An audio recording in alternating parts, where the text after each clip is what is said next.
عرفان صدیقی نہیں ہوا ہے، اور مذہبی فکر میں عشق کو آپ پرانے حوالے سے پڑھنا چاہیں گے تو اقبال آپ پر کھلیں گے ہی نہیں۔ یہ بات درست کہی نیّر صاحب نے کہ اقبال نے بہت سے شعری کلیدی الفاظ استعمال کیے ہیں، لیکن ان میں ایک دوسرا رنگ اور دوسری معنویت بھر دی ہے۔ اس معنویت کی تلاش اقبال کی تفہیم کے سلسلے میں ایک بڑا کام ہے، اور اسی وجہ سے میرے خیال میں فاروقی صاحب کیا آپ محسوس نہیں کرتے کہ اقبال کا آہنگ بھی خاص مختلف نظر آتا ہے؟ اقبال کی غزلیں جو ہیں وہ اپنی پیش رو غزلوں سے بالکل الگ ہیں، اور نظمیں بھی۔ آپ فرما رہے تھے، نیّر مسعود صاحب نے بھی ذوق و شوق کا حوالہ دیا، اس طرح کی نظمیں آپ کو اس وقت بھی نہیں ملتی تھیں، آج بھی نہیں ملتی۔ تو آہنگ کا یہ فرق جو ہے، اقبال کی شعری سچائی کو دریافت کرنے کے لیے اس کی بھی تلاش کرنا چاہیے کہ یہ فرق کیا ہے، اس کی وجہ سے ان کا شعر کیوں مختلف اور بہتر ہو جاتا ہے۔ شمس الرحمن فاروقی: عرفان صاحب، غزل کو تو میرے خیال میں اگلی نشست کے لیے اٹھا رکھیے، اس لیے کہ غزل کے بارے میں بہت کچھ کہنا ہے، اور یہ کہ اقبال کی غزل غزل ہے بھی کہ نہیں، یہ ایک بڑا مسئلہ ہے۔ ابھی تو وہ پہلی والی بات سامنے رکھتے ہیں کہ جیسا کہ نیّر صاحب نے کہا، یہ عشق وغیرہ دسیوں لفظ ایسے ہیں۔ اس لیے ایک بات جو ہم اکثر بھول جاتے ہیں وہ یہ ہے کہ اگرچہ اقبال کا جو عام لہجہ ہے وہ کلاسیکی شعراء سے ملتا جلتا ہے، لیکن ایک معاملے میں وہ بالکل جدید ہیں، اور گویا پہلے بڑے شاعر ہیں جنہوں نے یہ کام کیا ہے کہ الفاظ کو اپنے معنی میں استعمال کیا ہے۔ اب اس پہلو پر لوگ غور نہیں کرتے کہ اقبال نے ان کو جب اپنے معنی دیے ہیں تو جب تک ہم اقبال کے اپنے ذہن سے ان معنی کو نہ نکالیں بات نہیں بنتی۔ جب وہ کہتے ہیں ایک دانش نورانی ایک دانش برہانی، تو غور کرنا پڑتا ہے کہ بھئی دانش تو دونوں جگہ کہہ رہے ہیں، پھر یہ بھی کہہ رہے ہیں کہ نورانی الگ ہوتی ہے، برہانی الگ ہوتی ہے، تو وہ کیا ہے؟ صرف تعقل اور تصوف ہے یا کچھ اس سے بڑھ کر ہے یا کم ہے؟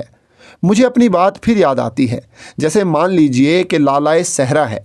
جب میں نے پہلی بار اس کو پڑھا اور اس وقت سے لے کر اب تک ہزاروں بار پڑھ چکا ہوں، اور کتنی بار با آواز بلند پڑھ چکا ہوں۔ نیّر مسعود: اس میں کوئی تلمیحی حوالہ نہیں ہے، وہ خالص۔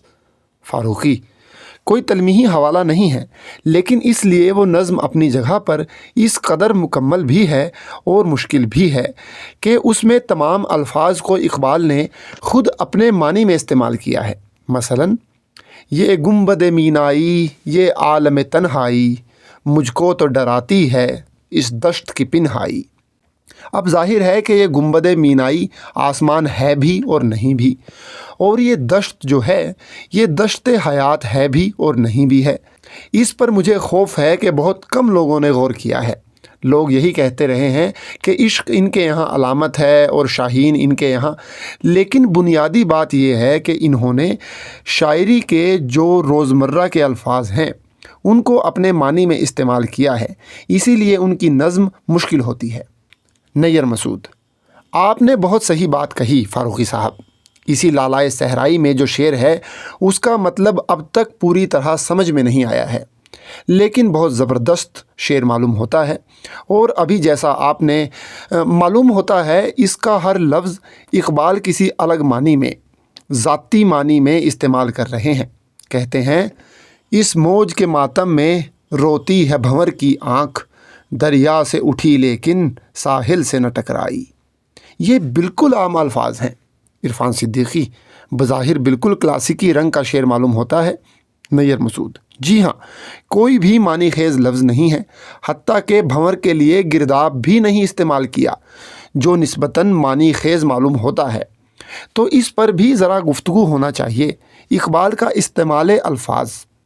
عرفان صدیقی: درست ہے، اس گفتگو میں یہ بالکل طے شدہ بات لگی کہ اقبال نے تمام شعری نظام میں جو تبدیلیاں کیں ان میں ایک بڑی تبدیلی الفاظ کو شمس الرحمن فاروقی اپنے معنی میں استعمال کرنا، عرفان صدیقی اپنے طور پر برتنا ہے۔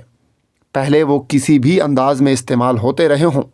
نیّر مسعود: اچھا، اسی سے عرفان صاحب یہ بھی مان لینا چاہیے کہ اگر ایسا کوئی شاعر ہے جو لفظوں کو اپنے طور پر استعمال کر سکے تو زبان کا اس سے بڑا ماہر تو کوئی شمس الرحمن فاروقی، قطعی، بے شک۔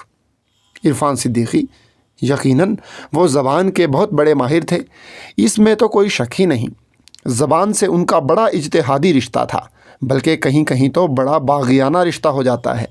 نیّر مسعود: اور اقبال کو بڑا شاعر ماننے کا سوال ہی نہیں جب تک ہم پہلے یہ نہ تسلیم کر لیں کہ وہ زبان کے بڑے ماہر تھے۔ اگر ہم ان کو سب سے بڑا شاعر مان رہے ہیں تو انہیں سب سے بڑا ماہر زبان بھی مان رہے ہیں۔ شمس الرحمن فاروقی: ہاں، ماننا پڑے گا۔ نیّر مسعود: اور یہ حقیقت بھی تھی۔ ایک مثال بس، اس گفتگو کا وقت ختم ہو رہا ہے۔ فاروقی صاحب، وہ جو سینائی کی زمین میں قصیدہ ہے۔ شمس الرحمن فاروقی: ہاں۔ سما سکتا نہیں پنہائے فطرت میں میرا سودا۔ نیّر مسعود: اسی میں مصرع ہے: یہی شیخ حرم ہے جو چرا کے بیچ کھاتا ہے۔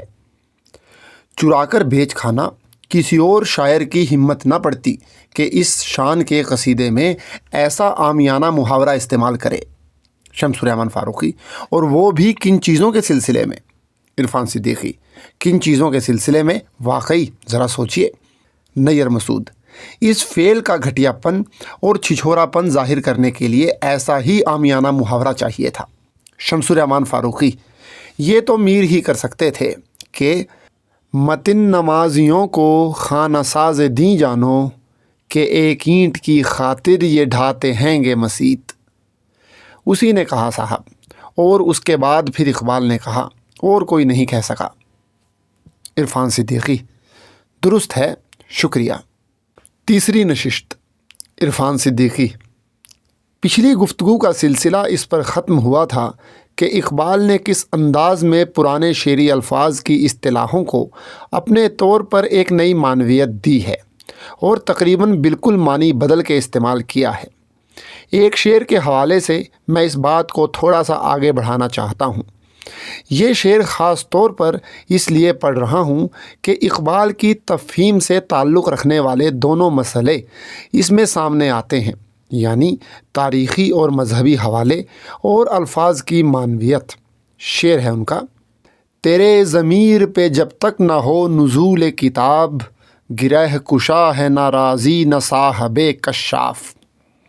ٹھیک ہے، معلوم ہے کہ انہوں نے قرآن کی 2 تفسیروں کا حوالہ دیا ہے، لیکن میں یہ عرض کر رہا ہوں کہ یہاں اگر آپ کتاب کو صرف قرآن کے معنی میں سمجھیں گے تو شاید پورا شعر منکشف نہیں ہوگا۔ تیرے ضمیر پہ جب تک نہ ہو نزول کتاب، ظاہر ہے کہ قرآن آپ پر نہیں اتر سکتا۔ لگتا ہے کہ اس میں کچھ اور بات کہی گئی ہے۔ یہاں کتاب کا جو لفظ ہے وہ کسی وسیع تر معنویت کا حامل ہے اور اس کی تلاش کی جانی چاہیے۔ نیّر مسعود: اس پر عرفان صاحب یاد آ گیا، ایک بہت ذہین نوجوان عالم دین سے ایک مرتبہ گفتگو ہو رہی تھی، موضوع یہی نزول قرآن تھا۔ انہوں نے بہت عمدہ بات کہی کہ اکثر جب میں کلام پاک کی تلاوت کرتا ہوں تو مجھے یہ محسوس ہوتا ہے کہ میں 2 کتابیں پڑھ رہا ہوں۔ شمس الرحمن فاروقی: واہ۔ نیّر مسعود: ایک تو وہ جو آن حضرت پر نازل ہوئی اور ایک وہ جو خاص مجھ پر نازل ہو رہی ہے، تو یہ غالباً بلکہ یقیناً اقبال کا بھی تجربہ ہوگا۔ ان کے یہاں کتاب صرف قرآن نہیں بلکہ کچھ کتاب کائنات قسم کی چیز بھی ہے۔ شمس الرحمن فاروقی: ہاں، اس لیے کہ اس اصطلاح کو تو انہوں نے اور جگہ بھی برتا ہے۔ خدا تجھے کسی طوفان سے آشنا کر دے کہ تیرے بحر کی موجوں میں اضطراب نہیں، تجھے کتاب سے ممکن نہیں فراغ کہ تو کتاب خواں ہے مگر صاحب کتاب نہیں۔ جب میں نے اس کو پہلی بار پڑھا تو سوچا یہ کیا بات ہے، کتاب خواں ہے مگر صاحب کتاب نہیں؟ صاحب کتاب تو ہم سب لوگ ہیں۔ تو جیسا کہ عرفان صاحب نے کہا کہ یہاں کتاب کی معنویت کو بدل کے دیکھنا ہوگا۔ نیّر مسعود: جی ہاں، کہہ ڈالے قلندر نے اسرار۔ شمس الرحمن فاروقی: کتاب آخر، بالکل۔ پھر پیغمبر کے لیے خاص کر الکتاب کہتا ہے۔ تو ظاہر بات ہے اب اس طرح کے الفاظ چونکہ شاعری میں پہلے سے بھی موجود تھے، پوری زبان ہی میں مستعمل ہیں، کتاب ہے، قلم ہے، لوح ہے، تو اگر پڑھنے والا ان کو غور سے نہ پڑھے اور ان پر نگاہ نہ رکھے گا تو ممکن ہے کہ وہ ان سے یوں ہی گزر جائے۔ عرفان صدیقی: یا یہ کہ گمراہ ہو جائے۔ اگر مروجہ معنوں میں لفظ کو سمجھ لیا تو مفہوم شعر تک رسائی تو درکنار، وہ بالکل دوسری سمت میں چلنا شروع کر دے گا۔ شمس الرحمن فاروقی: ہاں یہ بھی ہو سکتا ہے، اور یہیں سے وہ بات نکلتی ہے جو پچھلی گفتگو میں آئی کہ جو ان کا تخاطب ہے، مثلاً تخاطب جو اللہ سے ہے یا جو تخاطب پیغمبر سے ہے، اگر ہم یہ سمجھیں کہ یہ وہی تخاطب ہے جو عام طور پر دو شخصیتوں یا ہستیوں میں ہوتا ہے تو مشکل پڑ جائے گی۔ مثلاً اگر کجروں ہے انجم آسماں تیرا ہے یا میرا، مجھے فکرے جہاں کیوں ہو جہاں تیرا ہے یا میرا۔ اب اس میں اگر ایک طرح کا چڑچڑاپن سمجھ لیا جائے کہ صاحب دیکھیے یہ تو محض لڑکپن کا سا انداز ہے، اتنا ہی دیکھا جائے تو ظاہر ہے کہ ہم اس کی اصل معنویت سے محروم رہ جائیں گے، کیونکہ اقبال کے کلام کی ایک طرح سے بنیادی لے یا زیریں لہر یہی سوال ہے کہ کائنات میں انسان کا کردار کیا ہے اور کائنات سے انسان کا رشتہ کیا ہے۔ اس کی ان کو بہت فکر ہے اور وہ اس کے بارے میں بہت سوچتے ہیں اور بہت پوچھتے رہتے ہیں، خود سے بھی پوچھتے ہیں، اللہ سے بھی پوچھتے ہیں، تمام لوگوں سے پوچھتے ہیں، خود کائنات سے سوال کرتے ہیں، اور غالباً پہلی بار اتنا تجسس، اتنا سوال اور استفسار اردو شاعری میں نظر آتا ہے، کیونکہ پہلے زمانے میں تو گویا لوگوں کو ٹھیک ٹھیک معلوم ہی تھا کہ بھائی انسان کی کیا وقت ہے، کائنات میں اس کی کیا حیثیت ہے، اور اللہ کہاں پر ہے اور کائنات کہاں پر ہے اور ہم کہاں پر ہیں۔ ان تمام رشتوں کو بھی الگ طرح سے اپسیٹ کرنا۔ عرفان صدیقی: ہاں، جو رولز پہلے ڈیفائنڈ تھے ان سب کو بدل دینا۔ شمس الرحمن فاروقی: یا ان کو کم سے کم کویشچن کرنا۔ نیّر مسعود: اب دیکھیے یہ جو گفتگو اس وقت ہو رہی ہے اس کا تعلق اقبال کی شاعری کے موضوع اور مستعمل اور نفس مضمون سے ہے، خالصتاً ان کے فن یا شعری حرمت سے نہیں ہے۔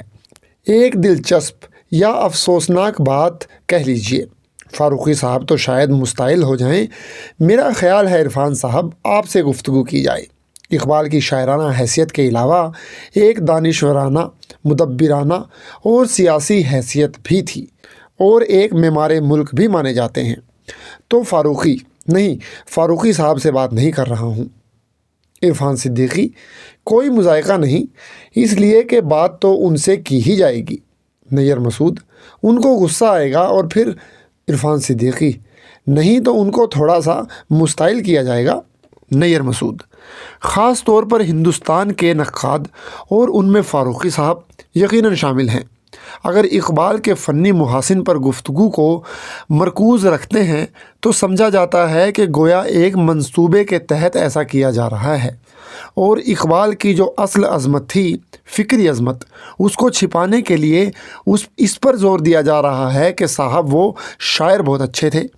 یہ جو فاروقی صاحب کہتے ہیں کہ ان کے موضوعات سے ہم کو مطلب نہیں ہے اور فلسفی وہ بہت غیر معمولی قسم کے نہیں تھے اور ان سے بہتر فلسفی مثلاً رسل تھا، یہ سب ایک سازش ہے کہ اقبال کی جو اصل عظمت ہے اس کو چھپا کے بس یہ کہتے ہیں کہ وہ شاعر بہت عمدہ تھے، تو عمدہ شاعر تو داغ بھی تھے۔ اب اس پر غصہ ظاہر ہے آنا بھی چاہیے، اور یہ احتجاج صحیح بھی نہیں ہے۔ عرفان صدیقی: درست ہے نیّر صاحب، یہ تو طے شدہ بات ہے کہ ہم اقبال کو اس لیے اہم سمجھ رہے ہیں کہ وہ شاعر تھے۔ اب اگر وہ شاعر تھے تو شاعر کی حیثیت سے اور شاعری کے وسیلے سے انہوں نے کن کن موضوعات کو برتا، فکر کی کون کون سی تہیں ان کے یہاں ہیں۔ شمس الرحمن فاروقی: اس پر بھی ہم بات کر رہے ہیں۔ عرفان صدیقی: جی ہاں، اس پر بھی ہم نے بات کی ہے، لیکن اگر وہ صرف فلسفی تھے یا صرف دانشور تھے یا صرف مفکر تھے تو میں سمجھتا ہوں کہ وہ ادب کے پڑھنے والوں کا بہت زیادہ کنسرن نہیں رہتے۔ شمس الرحمن فاروقی: نہیں، زیادہ کیا، بالکل نہیں رہتے۔ عرفان صدیقی: درست ہے نیّر صاحب، یہ تو طے شدہ بات ہے کہ ہم اقبال کو اس لیے اہم سمجھ رہے ہیں کہ وہ شاعر تھے۔ اب اگر وہ شاعر تھے تو شاعری کی حیثیت سے اور شاعری کے وسیلے سے انہوں نے کن کن موضوعات کو برتا، فکر کی کون کون سی تہیں ان کے ہاں ہے؟ شمس الرحمن فاروقی: اس پر بھی ہم بات کر رہے ہیں۔ عرفان صدیقی: جی ہاں، اس پر بھی ہم نے بات کی ہے، لیکن اگر وہ صرف فلسفی تھے یا صرف دانشور تھے یا صرف مفکر تھے تو میں سمجھتا ہوں کہ وہ ادب کے پڑھنے والوں کا بہت زیادہ کنسرن نہیں رہتے۔ شمس الرحمن فاروقی: نہیں، زیادہ کیا، بالکل نہیں۔ عرفان صدیقی: وہ بہت کچھ تھے لیکن شاعر بھی تھے، اور ہم شاعر اقبال ہی کو پڑھیں گے اور اس پر بات بھی کریں گے۔ نیّر مسعود: تو اب ہماری گفتگو اس موضوع پر ہے، یعنی اقبال بحیثیت فنکار۔ فاروقی صاحب نے کہیں تو یہ لکھا ہے یا کسی تقریر میں کہا تھا، بہرحال لوگ اس پر بہت تقریباً اچھل پڑے تھے کہ فاروقی صاحب یہ کیا کہہ رہے ہیں کہ اقبال کے ہاں ابہام اور رعایت لفظی بھی ہے، یا تو اقبال کے دامن پر گویا ایک دھبا لگانا جیسا ہے۔ خیر، اب شاعری اور اپنے شعری اظہار کے سلسلے سے اقبال کے دو فارسی شعر ہیں جن کا پڑھنا ناگزیر ہوتا ہے۔ ایک تو یہ کہ برہنہ حرف نگفتن کمال گویائیست، حدیث خلوتیا بجذبہ رمز و ایماں نیست، یعنی بہترین تکلم یا بہترین شاعری وہ ہے جس میں بات کو براہ راست نہ کہا جائے۔ دوسرا شعر ہے: وقت برائے نہ گفت نست من با کنایہ گفت ام، خود تو بگو کجا برم ہم نفسان خاں میرا، کہ یہ تو کھل کر اور واشگاف انداز میں بات کہنے کا وقت ہے، میں کنایوں میں بات کر رہا ہوں، پھر بھلا بتاؤ میں اپنے ہم نفسوں کی کیا ہدایت کر پاؤں گا۔ یعنی وہ تو ہدایت اور رہنمائی کے مقصد کو بھی شاعرانہ اظہار پر قربان کیے ہوئے ہیں، اور اس پہلو سے اقبال کا جائزہ نہ لینا تو واقعی خیر۔ عرفان صدیقی: ایک ظلم سا ہو گیا ہے اقبال پر۔ تو اب شاعر اقبال کے مطالعے میں فاروقی صاحب ان کی غزلوں کو ہم دیکھتے ہیں کہ فارمیٹ کے اعتبار سے، اپنی شکل اور حیت کے اعتبار سے وہ غزلیں ہیں بھی اور بعض حیثیتوں سے شاید نہیں بھی۔ یہ ایک خاصی تکنیکی بحث ہو جائے گی، لہٰذا تھوڑی دیر کے لیے یہ مانتے ہوئے کہ ان میں اقبال کا جو ڈکشن ہے وہ دوسرے شاعروں کے غزلوں سے بہت مختلف ہے۔ مثال کے طور پر ایک شعر پڑھتا ہوں: یہ زیر کہن کیا ہے انبار خشو خاشاک، مشکل ہے گزر اس میں بے نالہ آتش ناک۔ تو یہ نالہ تو نہیں ہے جو کوئی پرانا عاشق کرتا تھا، شمس الرحمن فاروقی، بلکہ یہ وہ نالہ بھی نہیں جو شکوہ اور جواب شکوہ میں ہے۔ عرفان صدیقی: وہ بھی نہیں ہے۔ تو یہ لگتا ہے کہ اقبال نے ان فن پاروں میں جنہیں ہم اپنی سہولت کی خاطر غزل کہہ رہے ہیں، ڈکشن کا اور ترسیل خیال کا ایک بالکل ہی نیا انداز اختیار کیا ہے۔ اس سلسلے میں آپ کا کیا خیال ہے؟ شمس الرحمن فاروقی: مجھے تو اس سلسلے میں آپ سے اختلاف کرنا ہے کہ بال جبریل کہ جن چیزوں پر نمبر پڑے ہوئے ہیں ان کو آپ غزل کہہ رہے ہیں۔ غزل تو وہ نہیں ہے، ان پر شاعر نے نمبر ڈالے ہیں اور نمبروں میں وہ بھی شامل ہیں۔ سما سکتا نہیں پہنائے فطرت میں میرا سودا، عرفان صدیقی۔ نہیں، میں سب کو نہیں کہہ رہا ہوں، شمس الرحمن فاروقی۔ تو پھر اس میں تو کچھ بچتا ہی نہیں۔ جن چیزوں پر غزل کا عنوان ڈالا گیا ہے وہ تو ضرب کلیم میں ہے، اور وہ اس طرح کی چیزیں ہیں: دریا میں موتی اے موج بے باک، ساحل کی سوغات خار و خش و خاک، بال جبریل میں تمام نمبر لگے ہیں، اور ان میں ایک نمبر ایسا ہے، پانچواں یا چھٹا، جس میں 4 شعر کسی اور زمین مستعار کا ناپائیدار کا، اور ایک شعر آخری کسی اور ردیف قافیے خٹک لا زوال ہو کسک لا زوال ہو میں ہے۔ عرفان صدیقی: وہ تو ظاہر ہے کہ غزل نہیں ہے، لیکن میں پوچھتا ہوں کہ بہت دلچسپ بحث آپ نے چھیڑی ہے، آئیے اسے آگے بڑھائیں۔ مثلاً ایک دانش نورانی، ایک دانش برہانی، ایک دانش برہانی حیرت کی فراوانی۔ آپ نے پڑھا تھا، یہ کیا ہے، مطلع ہے یا نہیں ہے؟ شمس الرحمن فاروقی: پتہ نہیں، میں نہیں کہہ سکتا کہ کیا ہے۔ عرفان صدیقی: نہیں تو آپ اسے کیا کہیں گے؟ شمس الرحمن فاروقی: اس پیکرِ خاکی میں ایک شے ہے سو وہ تیری، میرے لیے مشکل ہے اس شے کی نگہبانی۔ اب یہ شعر ہے کہ اس پر سر دھنیے، آپ آسمان چھو لیجئے، دیکھیے نا، ایک مطلع لگا دینے کی وجہ سے اسے غزل کہنا۔ نیّر مسعود: اسے قصیدہ بھی کہہ سکتے ہیں۔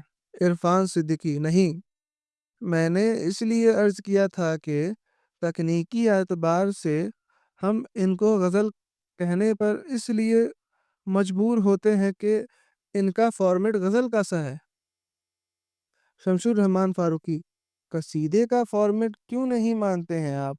ہو نقش اگر باطل ٹکرار سے کیا حاصل، ہو نقش اگر باطل ٹکرار سے کیا حاصل، کیا تجھ کو خوش آتی نہیں آدم کی یہ ارزانی۔ بالکل قصیدے کا فارمیٹ ہے۔ عرفان صدیقی: نہیں، قصیدے کا فارمیٹ تو اچھا، تو مجھے یہ بتائیں، وہ حرف راز کے مجھ کو سکھا گیا ہے جنوں، خدا مجھے نفس جبرائیل دے تو کہوں۔ تو صاحب اس میں قصیدیت کہاں آپ کو ملے گی؟ شمس الرحمن فاروقی: یہی تو مشکل ہے۔ عرفان صدیقی: یہی میں عرض کر رہا ہوں۔ شمس الرحمن فاروقی: میں بھی یہی عرض کر رہا ہوں کہ اقبال شاید یہ بتانا چاہتے ہیں کہ دیکھو یہ قصیدے اور غزل دونوں سے ماورا۔ عرفان صدیقی: کوئی چیز ہے، لیکن فی الحال ہم ان کو غزل کہہ لیتے ہیں۔ اب سوال یہ ہے کہ ان فن پاروں کے ڈکشن اور ترسیل خیال کے لحاظ سے آپ ان کی موضوعات کو کس طرح دیکھتے ہیں، اور ان اشعار کی تفہیم کو نظموں کی تفہیم سے کس طرح مختلف پاتے ہیں؟ نیّر مسعود: ایک سوال میں بھی اس میں جوڑ دوں۔